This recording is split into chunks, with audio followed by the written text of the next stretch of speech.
Okay, very good morning to all of you. And I think we can start as I can see 16 participants are there. Please write your name in the chat box so that I'll have an account of who all were there for the lecture.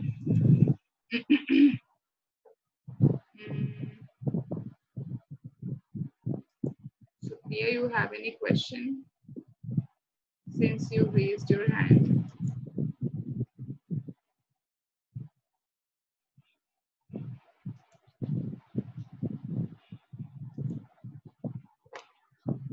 Okay, so today, am I audible? Am I clear enough?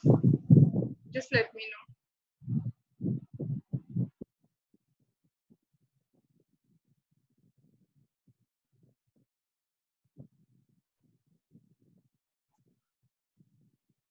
Okay. Okay, so what I want to start with today is I want to go over our second sem, and I just want to know from you guys that what all did you guys learn in paper 1, paper 2, paper 3, paper 4, since you guys did not give exams. I'm hoping that you guys remember everything because nothing to be forgotten. Everything we are going to take ahead with us, and every knowledge that we learn means every study that we learn in sem 1 and sem 2 has the advanced version of the same in sem 3 and sem 4. Okay, so what I want you guys to do is any of you, or if I call out somebody's name, can just go ahead and tell me what all you can recollect from that particular paper. Okay, so I guess the first paper was Indian pharmaceutical industry, phytochemistry, and extraction technique. So as I can see, Dhanashree name is here first. So you can maybe, Dhanashree, you can unmute yourself and tell us. Dhanashree, you're there?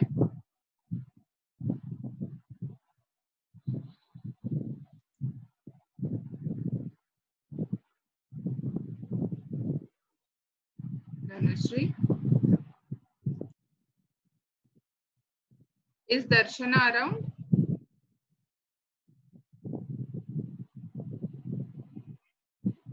Darshana?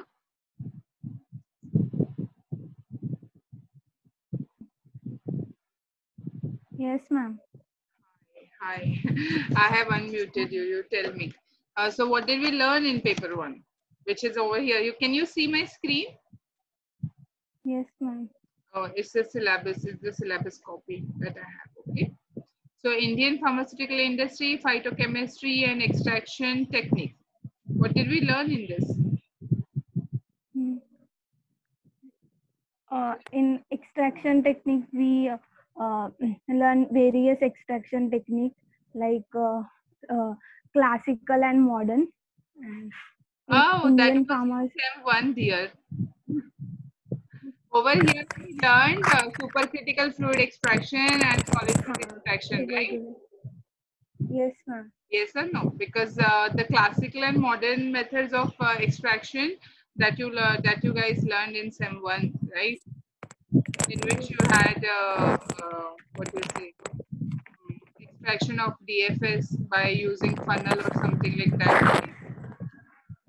Yes, And in phytochemistry,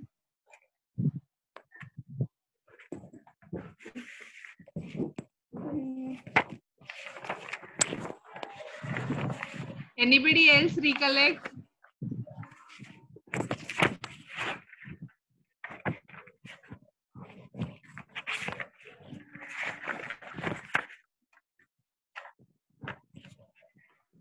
Okay, Tanuja will tell us. Tanuja, you're there? Yes, ma'am. Hi, Tanuja. You tell me, what did we learn? She told about the extraction techniques in which we learned about solid phase extraction and supercritical fluid extraction. What did we learn in Indian pharmaceutical industry? Indian pharmaceutical industry मध्ये market values and five company. We learn about 5 companies Indian pharmaceutical, and World Trade Center, right? WTCP you guys Yes, learned ma'am. now, right? And how about Yeah, yes, phytochemistry? ma'am. Phytochemistry. Do you remember about phytochemistry? Okay, Naina, I'll ask Naina. Okay, you can mute yourself. Naina, you're there?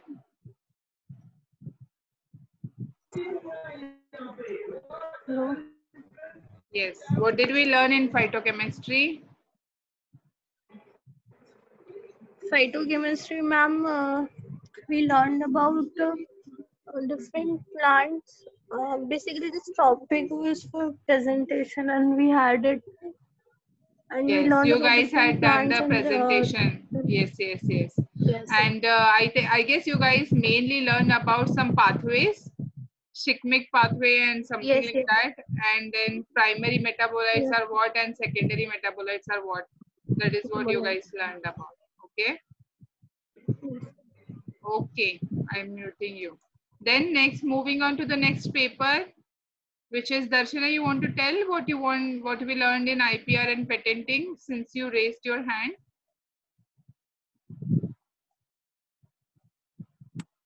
Yes, ma'am. Yes, yes, tell us. Uh, in IPR, we learn concepts of IPR, types of IPR, like patent, trademark, service marks, design, registration, and further we learn what is the impact of IPR on global trade. Then we learn Indian Patent Act, and further Yes. IPR as a strategic tool, and then international agreement related to IPR and patents. Means And that's main thing, guys, I think you guys went for a workshop as well in Khalsa College, yes, and I think main thing you guys learned is how to file a patent. That is what is most important part. Okay. yes. Then basic microbiology. Razina, you want to tell? You're there?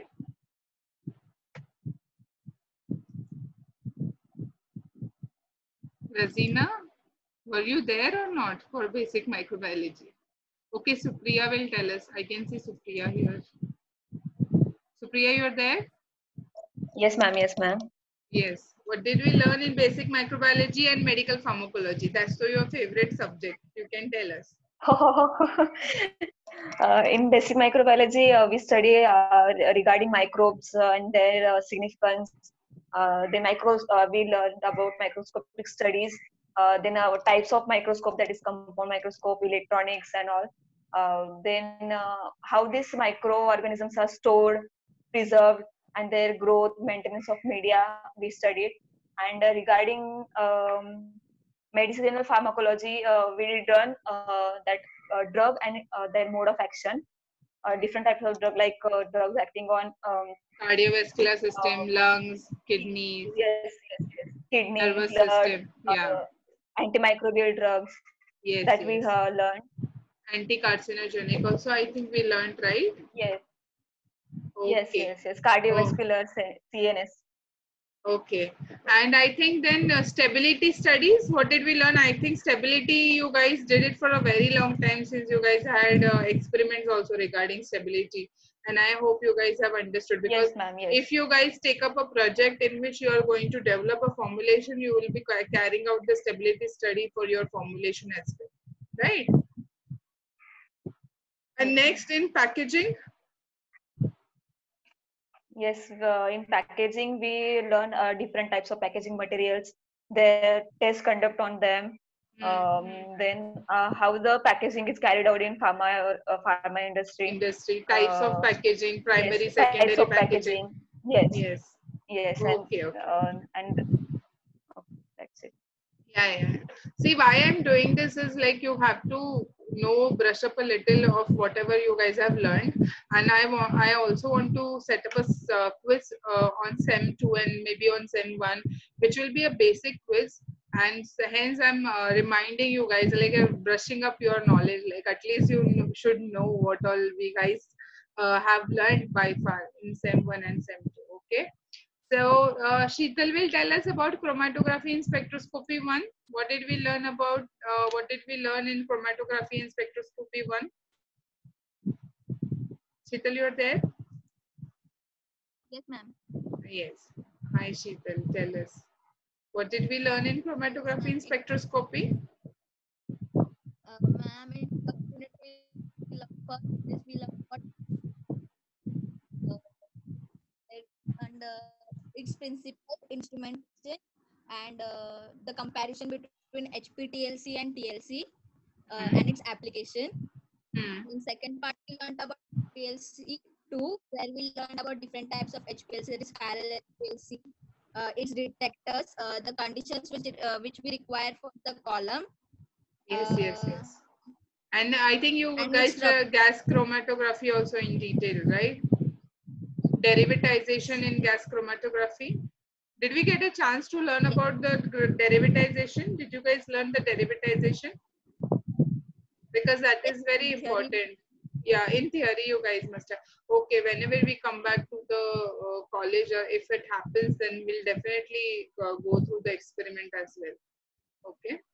And I think you guys also learned about some other spectroscopies, right? Different type of chromatography and spectroscopy. Chromatography would include, I think, HPLC and GC. And in spectroscopy, what you guys learned? NMR. NMR was for first sem. And first, Okay. we learned about emission spectroscopy, atom absorption spectroscopy, and ICP. Okay. Got it. Okay. Thank you, Sheetal. We'll ask the next person, which is Varad over here. I can see Varad. Varad, can you tell us what did we learn in the basic micro? Acha, basic microbiology actually comes in Sem 4, paper 4. Yes. Immunoassays you can talk about. What did we learn in immunoassay? Yeah. In immunoassay, we learn mainly about ELISA and different immunoassay. And then I think there is a visit in Tata Memorial Hospital for the practical of it. There we learn about radio immuno, RIA enigmas. Like then in basic microbiology, I think. You guys did the staining experiments and all the media. Different shapes. Shapes Supriya of already microbes like told. coca. Yes. Supriya already told. Yes. And then what did we do in the new drug development and lab safety measures? We learn about how the drug is developed, like searching target molecules, and then clinical learn little bit about clinical trials, phase 1, phase 2, phase 3, phase 4, and in lab safety measures, we learned about different protocols like good laboratory practices and that. Hello. Yes. We can hear you. Okay. Yeah. In new drug development, the main thing was how do you go for new drug application, that is NDA, right? And what is the process of filing the NDA? What all stages you'll have to go through? If you guys remember, we had 7 to 8 PowerPoint presentation that we went through in order to learn that particular chapter. And then in lab safety measures is nothing but the basic that we have been learning, but it's a part of your studies because you have to take into consideration the environmental safety and your safety while working in the lab. So this was it for Sem 2 and Sem 1, and soon I'll be developing a quiz for you guys. It would be a time-bound quiz, which I can share the link with you guys, and then you guys just have to enter your response accordingly, which will be a good record for me that whether you guys have understood Sem 1 and Sem 2 at least 70 to 80% or not. Okay. we can move further in today's lecture of ours. Like we are going to, as I talked about, we are going to start with the ethics of clinical research. So we want to start with the history of ethical guidelines in clinical trials. I hope you guys can see the slide. If not, but just let me know. Can you guys see the slide? You can type in the chat box as well. Okay. Okay, so starting with the history of ethical guideline in clinical trial, and yesterday we spoke about, means I guided you guys or like gave you a brief about why it is needed to have a guideline in clinical trial, because there were some episodes that happened in the history which did not protect the human right for participating into a clinical trial, and to avoid that and to avoid the misuse of human rights, the clinical trial guidelines were developed accordingly. So we'll go through like how did we kept on improving on the guidelines. That is what is we are going to learn in this particular session. First thing that we want to learn in this is what is ethics. So word ethics is derived from the Greek word ethos, which means custom or character. Okay. So ethic is a systematic study of values so as to decide what is right and what is wrong. So sometimes we also end up telling that this is such an unethical behavior of government, or like I'm just telling government as an example, but sometimes we end up thinking that we feel that it's not right thing that some power is doing to us, or this is completely wrong, or this is not going in a right way. So it's unethical. And ethical is the one which is followed by everyone, which is acceptable by everyone. Okay, na? So that is what is ethics. So there is a difference between ethical way of conducting a protocol and unethical way of conducting a protocol. So ethics of clinical research. So ethical requirement in clinical research is required for minimizing the possibility of exploitation. What do you mean by exploitation? That if I'm telling you that, if for example, if I tell you, I'm a peon in an office, but at the same time, if I'm a peon, then I'll be doing some work which my boss will tell me, and but I'll be not sitting and writing and drafting the letters for my boss. So that is exploitation of my position, right? Means if whatever amount of salary, for example, if I'm getting only 8,000 to do some work, but I'm doing the work for 10 to 12 hours for that 8,000, then that is what is exploitation. Okay, na? So I just gave you an example in that regards, but in case of clinical trials, what do you mean by exploitation is that you are enrolling a person into the clinical trial without their consent. You are enrolling a person into a clinical trial, but you are not giving them enough of benefits, monetary benefits that they are supposed to get. So some exploitations in that regards. So you have to ensure that the rights and the welfare of the subject are respected. Okay, na? So even if a person is willingly getting admitted into a clinical trial, that doesn't mean that that person, you have hired that person to do whatsoever you can do with that person. So even if that person is there in your clinical trial, in researcher's clinical trial, you have to make sure that his health or her health is proper. Anytime they should have right to quit the clinical trial. It should be completely their own decision. You cannot force them to sit for a study, and you cannot force them to be there in the study throughout until you desire them to be there. Okay, so these two are very important ethics that are followed in clinical trial right now. Also, it's very critical. It's very critical.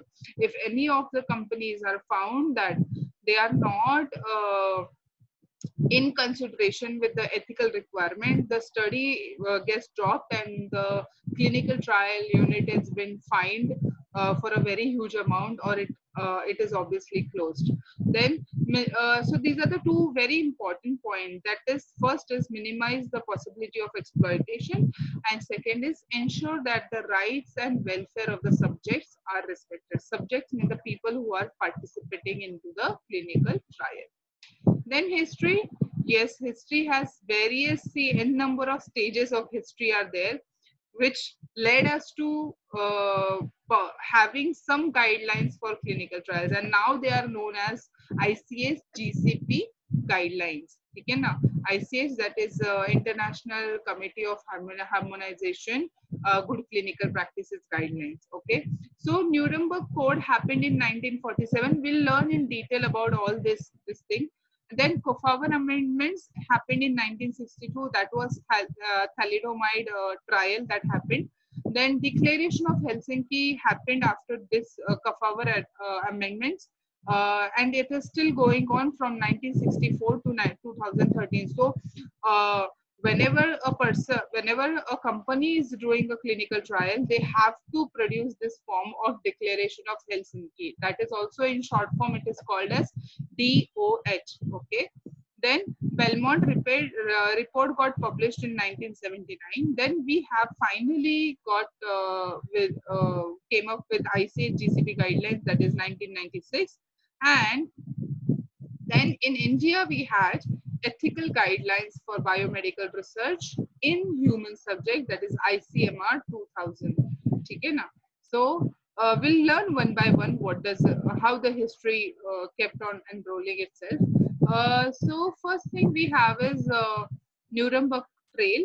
So trial it could be. So during Second World War, American military tribunal opened criminal proceedings against 23 leading German Nazi physicians for crimes against humanity.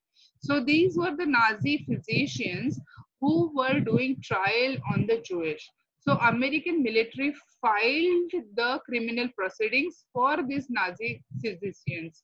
So German physicians conducted medical experiments on thousands of camp prisoners without their consent, and most of the participants of these experiments died or permanently crippled.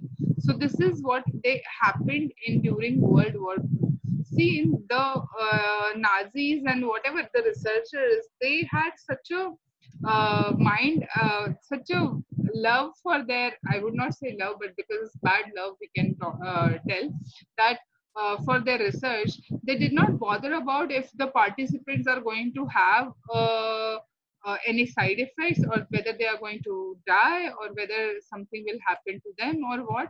They did not worry about that at all, and they just enrolled the prisoners. And most of the time, mostly we know that in Nazis era, the prisoners were all Jewish people. And that time, the Nazi physician enrolled this camp prisoners without their consent into this medical experiment trial, and because of which many of them died and some of them got permanently crippled. And hence America filed a criminal proceeding against this Nazi physicians in 1947.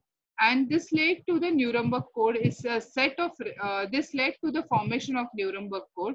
And what is Nuremberg Code? The Nuremberg Code is a set of research ethics principles set as a result of Nuremberg trials. Okay, so ये trials होने के बाद उन लोगों ने ये देखा कि कितना unfair trials ये हो रहे हैं, and because of which we have to set some rules in order to make sure that this kind of things, unethical things, won't happen in the future.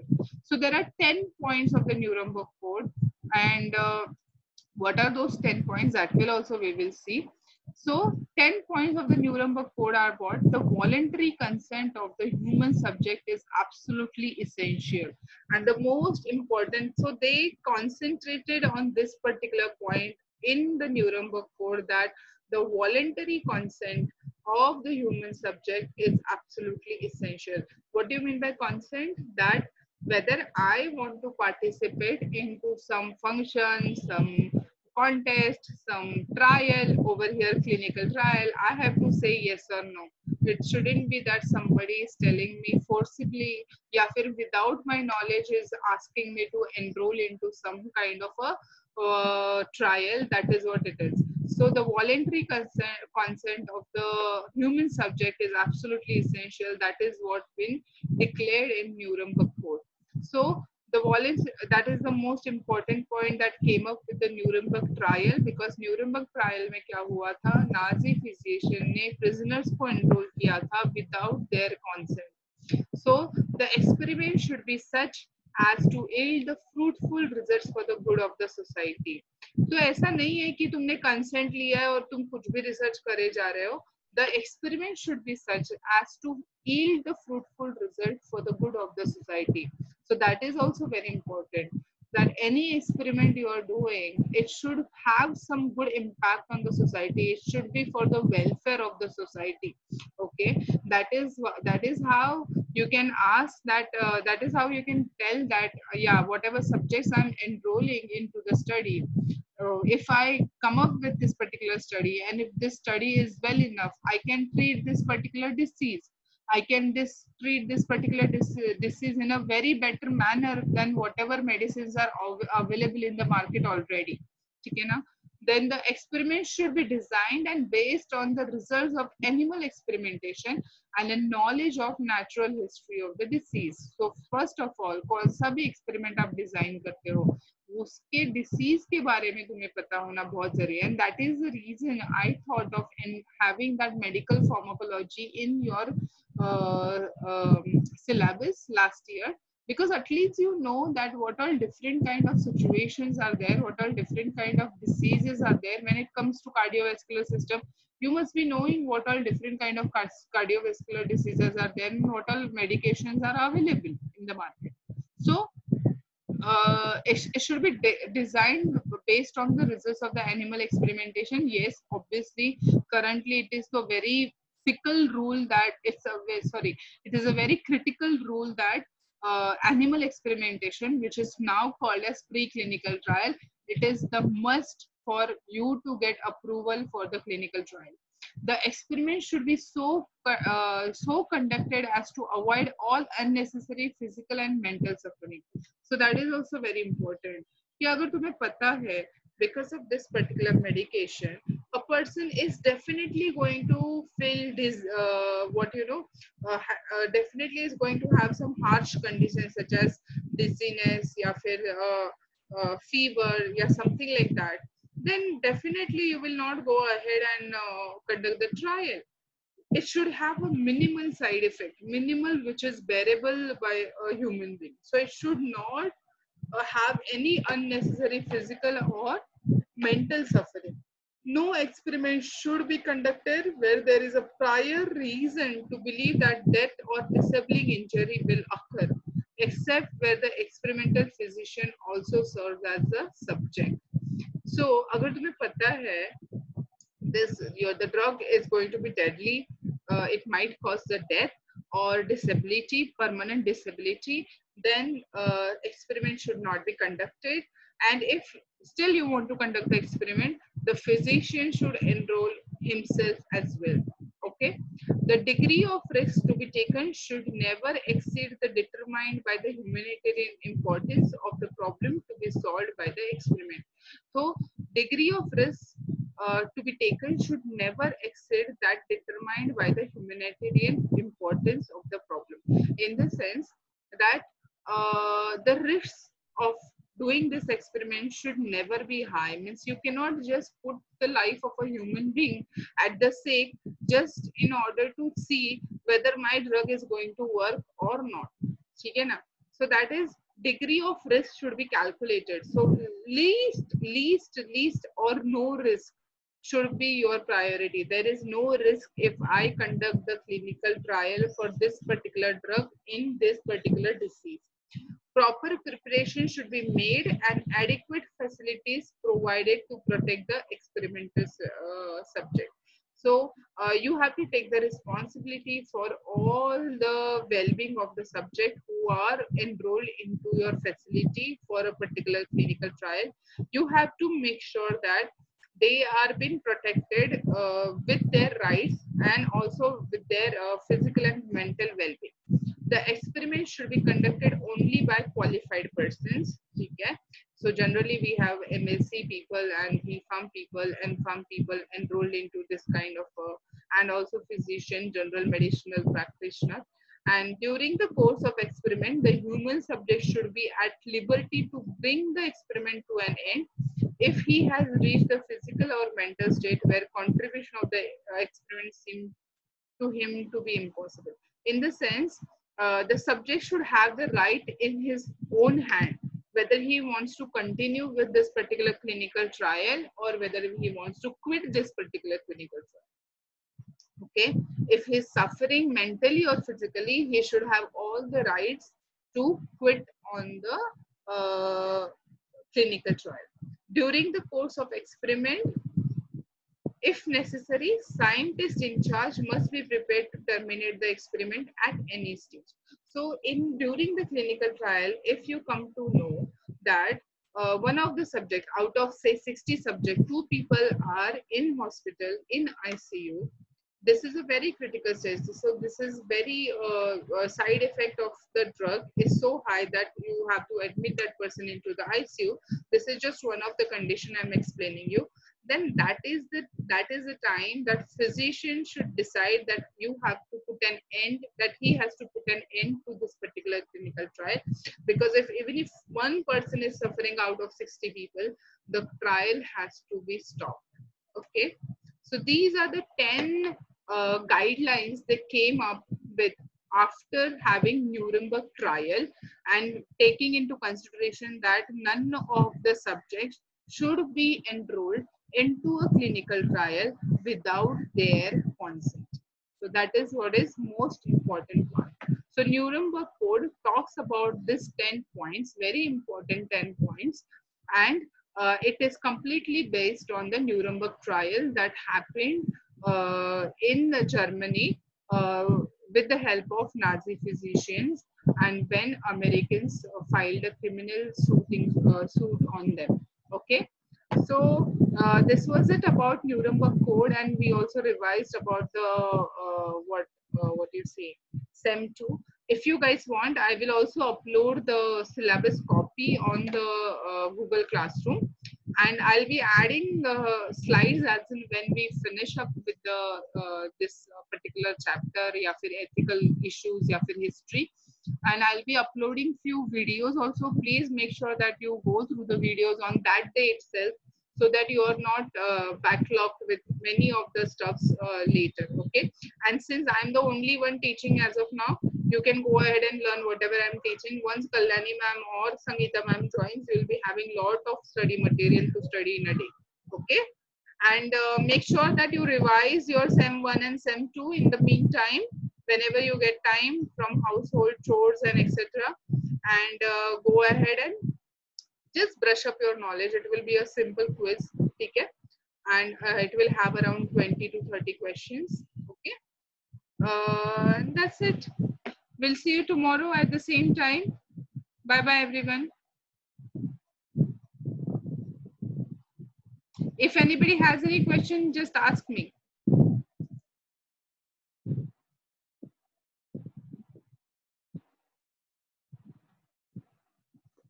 Or you can message me. Okay, see you all. Bye.